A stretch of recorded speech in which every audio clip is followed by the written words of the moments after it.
Hello மக்களே, welcome to my channel. இன்னைக்கு ஒரு சூப்பரான டிஷ் செய்ய போகிறோம். இது ஒரு பயங்கரமான ஒரு ஈவினிங் ஸ்நாக்ஸ். அது என்னன்னா தட்டை முட்டைன்னு இருக்கு. இது எப்படி செய்யலாம்னு பார்த்துக்கலாமா? இதுக்கு தேவையான பொருள்லாம் பார்த்துக்கலாம் ஃபர்ஸ்ட்டு. அதுக்கப்புறம் இது எப்படி செய்யலாம்னு பார்த்துக்கலாம்.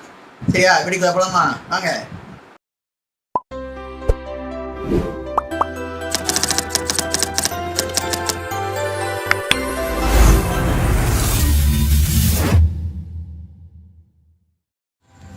தட்டையை இந்த மாதிரி நொறுக்கி வச்சுக்கோங்க. அப்போ தான் நம்ம போட்டு மிக்ஸ் பண்ணுறதுக்கு கரெக்டாக இருக்கும்.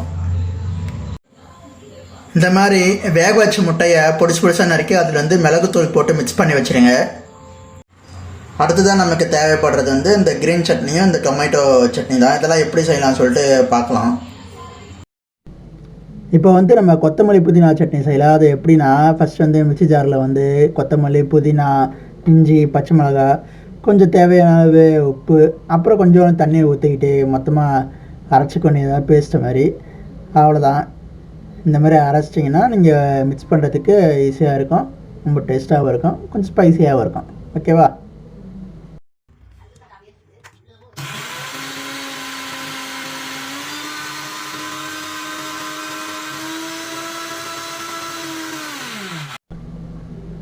அதுக்கப்புறம் நம்ம டொமேட்டோ சட்னி செய்யலாம். இதுக்கு நறுக்கி வச்சுருக்க வெங்காயம், தக்காளி, அப்புறம் கொஞ்சம் பூண்டு, 2-3 பச்சை மிளகா காரத்துக்கே இருப்பேன், அப்புறம் கொஞ்சோண்டு புளி, அப்புறம் கொஞ்சமாக தண்ணி சேர்த்து நல்லா பேஸ்ட் அரைச்சி வச்சுங்க. அவ்வளோதான். இது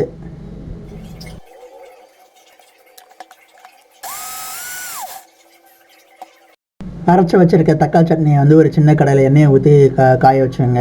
எண்ணெய் காய்ஞ்சதுக்கப்புறம் நீங்கள் அரைச்சது அதில் ஊற்றிட்டு கொஞ்சம் நேரம் லைட்டாக கொதிக்கிடுங்க. இப்படி கொதிக்க விட்டிங்கன்னா உங்களுக்கு இன்னும் கொஞ்சம் திக்காகவும் ஆகும், உங்களுக்கு மிக்ஸ் பண்ணுறதுக்கும் சூப்பராகவும் இருக்கும், நல்ல ஸ்பைஸியாகவும் இருக்கும்.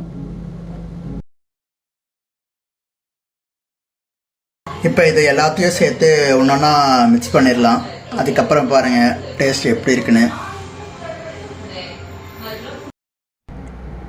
இப்போ தனித்தனியாக இருக்கிறத ஒன்றா சேர்த்து மொத்தமாக மிக்ஸ் பண்ண போகிறோம். ஃபஸ்ட்டு இந்த நொறுக்கல், முட்டை, துருவி வச்சுருக்கிற அந்த பீட்ரூட்டு, கேரட்டு, அதுக்கப்புறம் தேவையான அளவு உப்பு, அதுக்கப்புறம் நம்ம அரைச்சி வச்சுருக்கிற இந்த பேஸ்ட்டெல்லாம், அது இந்த புதினா கொத்தமல்லி பேஸ்ட்டு, அப்புறம் தக்காளி பேஸ்ட்டு, இது எல்லாத்தையும் மொத்தமாக சேர்த்து மிக்ஸ் பண்ணிவிட்டு அப்புறமா கொஞ்சோன்னு லெமன் ஜூஸ் புழிஞ்சு ஊற்றுங்க. கொஞ்சம் லைட்டாக புளிப்புத்தன்மையாக இருக்கும். இதில் மொத்தமாக நல்லா மிக்ஸ் பண்ணிக்கோங்க. உங்கள்கிட்ட மிக்சர் இருந்ததுன்னா மிக்சரும் போட்டு லைட்டாக மிக்ஸ் பண்ணிக்கோங்க. கொஞ்சம் முறுமுறுன்னு இருக்கும் கடிக்கும் போது.